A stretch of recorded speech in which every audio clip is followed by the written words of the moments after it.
Dinosaur ने धरती पर 140 साल तक राज किया था, मगर एक एस्टेरॉयड की वजह से सब कुछ खत्म हो गया। क्या इन डायनासोर्स को दोबारा से जिंदा किया जा सकता है? जानने के लिए वीडियो को अंत तक जरूर देखें।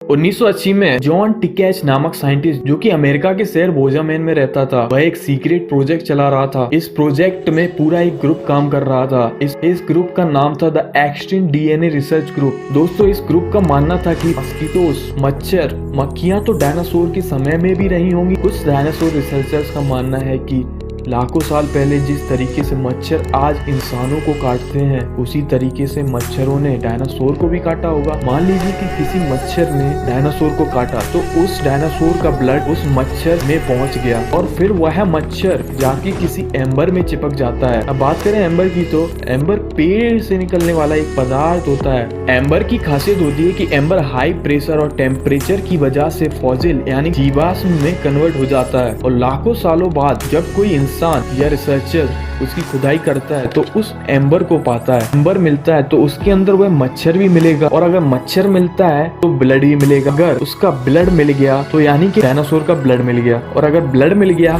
तो डायनासोर का डीएनए मिल गया, और अगर डीएनए मिल गया तो हम डायनासोर की क्लोनिंग कर सकते हैं। तो मगर रुकिए, डॉक्टर सुसी मेडमैन, जो कि डायनासोर के ऊपर रिसर्च करती हैं, वो कहती हैं कि चलो मान लिया कि उस जमाने में मस्कीटोज यानी कि मच्छर रहे होंगे और उन्होंने डायनासोर को काटा भी होगा, और वो मच्छर जाके एम्बर में चिपका भी होगा।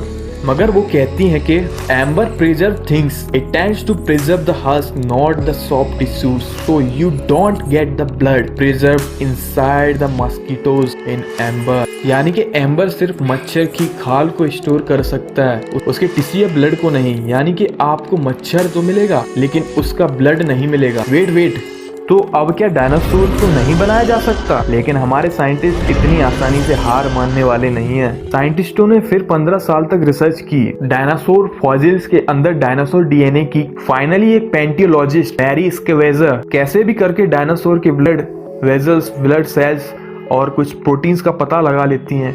लेकिन बाद में उन्हें पता चलता है कि यह सब भी काफी नहीं है डायनासोर क्लोनिंग के लिए। इसी समय पर एक ऑस्ट्रेलियन साइंटिस्ट का स्टेटमेंट आता है कि the complete destruction of genetic material occurs after 6.3 million years and the extinction of dinosaur is about 65 million year ago. यानी कि कोई भी जेनेटिक मटेरियल पूरा बर्बाद या फिर खराब होने में 6.3 मिलियन ईयर्स लगते हैं। सो डायनासोर्स के जीन पता करने का कोई चांस नहीं। साइंटिस्ट इतने के बाद भी हार नहीं मानते हैं। फिर एक साइंटिस्ट आते हैं जैक हॉर्न, जो कि एक पैंटियोलॉजिस्ट हैं, जिन्होंने जोरासिक मूवी में काम किया था। वो कहते हैं कि हम डायनासोर के डीएनए की रिसर्च क्यों करें, जबकि हम उन्हें रिवर्स इंजीनियर भी तो कर सकते हैं। डायनासोर तो आज भी हमारे साथ हैं, हमें बस देखने की जरूरत है। उन्होंने पीपल मैगजीन्स को बताया कि चिड़िया भी तो डायनासोर ही है, उनके अंदर भी तो डायनासोर के जीन होते हैं, तो क्यों ना हम उन्हें थोड़ा सा फिक्स करें ताकि वो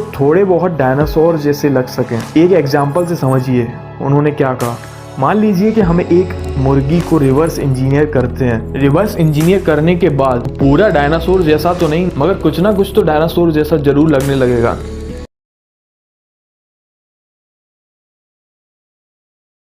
मान लो डायनासोर धरती पे वापस आ भी जाते हैं, तो क्या वो आज के एनवायरनमेंट में रह पाएंगे? क्या हम इंसान उनके साथ रह पाएंगे? क्या आप उन्हें पालेंगे? मुझे तो नहीं लगता। आपको क्या लगता है? कमेंट करके हमें जरूर बताएं, और हमें सपोर्ट करने के लिए हमारे चैनल को सब्सक्राइब जरूर करें।